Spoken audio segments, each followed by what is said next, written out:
Le sac à main est un accessoire de mode qui conjugue séduction et fonctionnalité.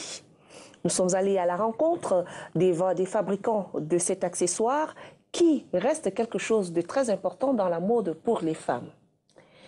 Nous aurons en deuxième partie de Talk une femme, elle, c'est Hortense Penda, que vous allez découvrir. Elle est présentatrice, productrice et journaliste.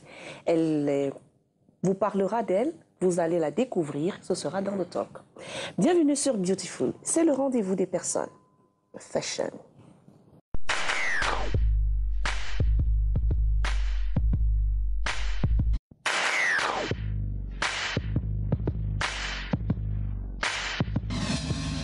Nous recevons aujourd'hui une dame qui a plusieurs casquettes, présentatrice, journaliste et productrice.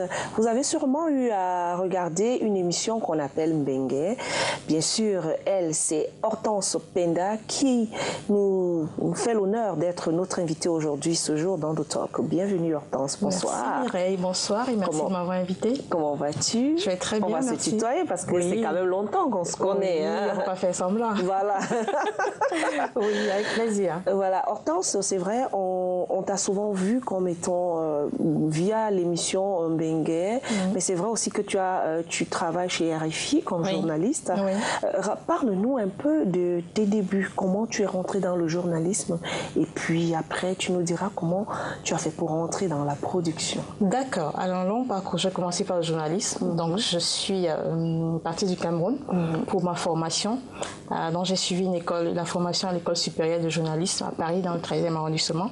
C'est une formation qui dure 3 ans, 2 ans de théorie et 1 an de pratique, une année de pratique.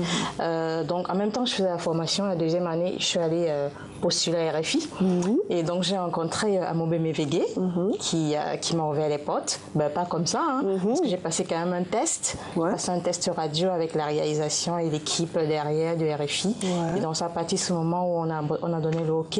J'ai commencé à travailler avec Amobe Mevegue pour l'émission Plein Sud.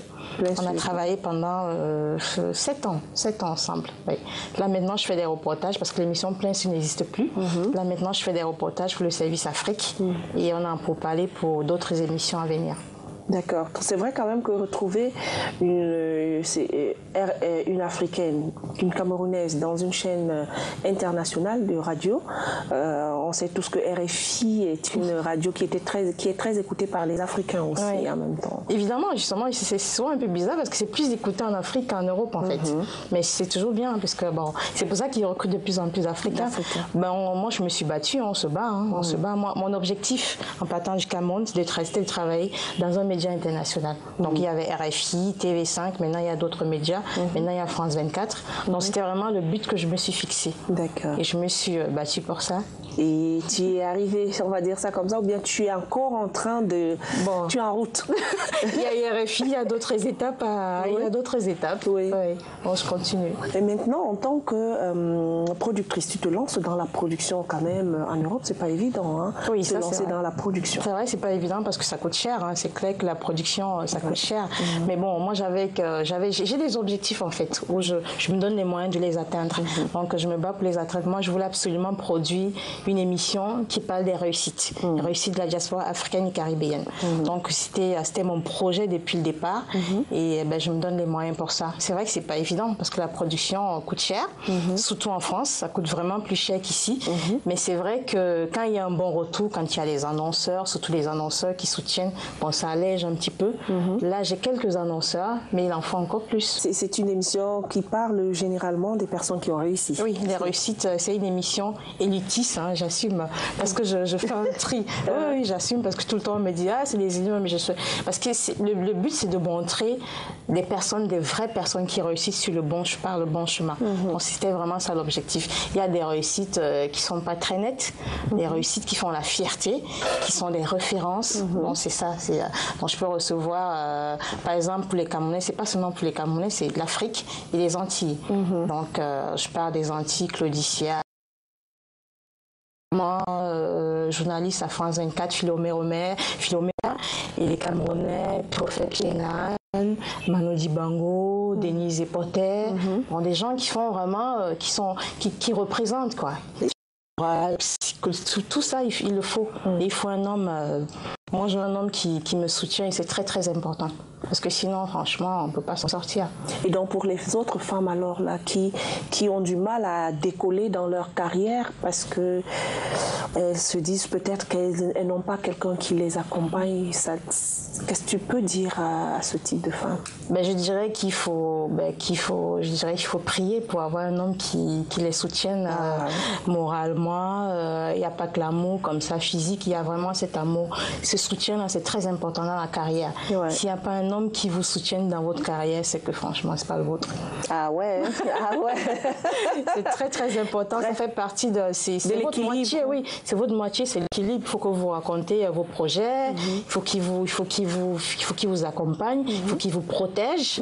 Parce qu'en tant que femme, il y a beaucoup de. Il faut être protégé par son homme qui vous protège.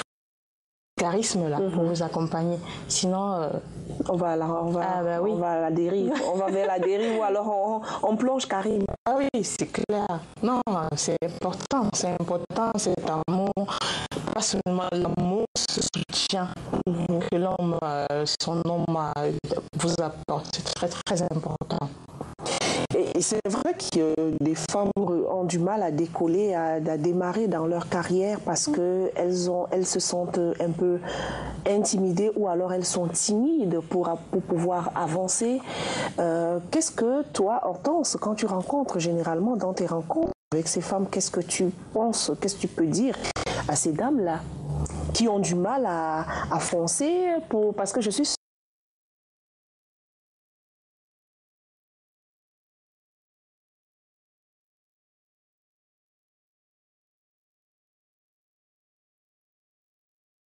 aussi. Et pour ces femmes, moi, je suis déterminée.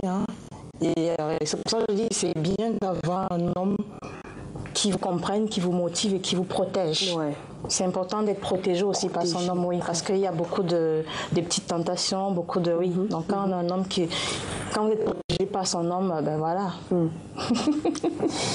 Ok, on va s'arrêter un autre moment encore. On est allé dans la rue pour poser une question à l'homme de la rue et puis tout de suite, je reviendrai à poser la question à Hortense. D'accord. Si je te pose la question de ça a trait un peu généralement à la séduction, puisque la séduction fait partie de l'autre. Et toi, de prime abord, quels sont les atouts? Qu'est-ce que l'homme qui est en face de toi, que tu vois, par exemple, pour un dîner en amoureux avec ton amoureux, qu'est-ce que tu mettrais pour plaire à cet homme? Ça dépend des soirs, ça dépend des envies, ça dépend de là où on va. Mais quelque chose de sexy, c'est clair et net, il faut être sexy. Ça, c'est avec son homme, parce qu'une fois, on a posé à l'homme, c'est pour la première fois, mais cette fois-ci, nous revenons sur... Avec son homme, avec son chéri, avec son amoureux. Avec son amoureux. Il faut être sexy, parce qu'on le met pour les séduire, il faut les séduire, il faut être belle, il faut être coquette, il faut être sexy. Donc, ah oui, très très important. Il faut absolument être sexy, sinon ça ne sert à rien. Il faut être sexy, il faut mettre une très belle robe, un beau décolleté, il faut être maquillé pas trop, il faut être séduisant dans le regard, dans tous les gestes. Wow. Oui, ben oui. Il faut avoir des yeux, il faut avoir un regard qui perce, il faut le faire fondre. Voilà, c'est parce qu'avant même le dessert, il soit déjà à terre, quoi. Ben oui. C'est ça le but. Voilà. Très bien. Voilà, c'était notre question. Mais maintenant, Hortense, on va revenir sur tes goûts. D'accord. Le choix de couleurs. C'est quoi tes couleurs, tes couleurs préférées? Qu'est-ce que tu préfères quand tu t'habilles? Quelles sont les couleurs que tu abordes le plus? Oui. J'aime beaucoup la couleur or, mais c'est pas une couleur que je vais mettre tous les jours. D'où le logo de mon émission Bengue. D'accord. Okay. J'aime beaucoup cette couleur. Oui. C'est bien en décoration, en interne, en robe du soir. J'ai beaucoup de robes du soir en couleur or, longue robe, couleur or. Oui. J'aime beaucoup le fuchsia. Couleur fuchsia, il paraît que c'est la couleur de l'amour. Parce que je suis très J'aime beaucoup le fuchsia, j'aime le bleu, comme ce que j'ai mis là. Oui. Ouais, j'aime le bleu. Bon, et puis le noir aussi. Le noir, ça fait chic. Bon, c'est selon les occasions. Ouais, selon les occasions. Les occasions. Ouais. Donc j'aime bien couleur or, bleu, fuchsia et noir. Voilà. Hortense, en vacances au Cameroun, on est quand même... on est allé voir, je ne sais pas si tu connais Viva Coiffure. Non, tu as déjà entendu mais parler. je crois que je l'ai vu dans ton émission. Ah, ta publicité, je crois. Oui, en pub peut-être. Ouais, et maintenant, il a fait quand même une sorte de démonstration de maquillage et que nous avons le plaisir de faire partager ça aux téléspectateurs. Et puis on revient juste après, histoire de vouloir se séparer peut-être. Bon, on regarde avec plaisir.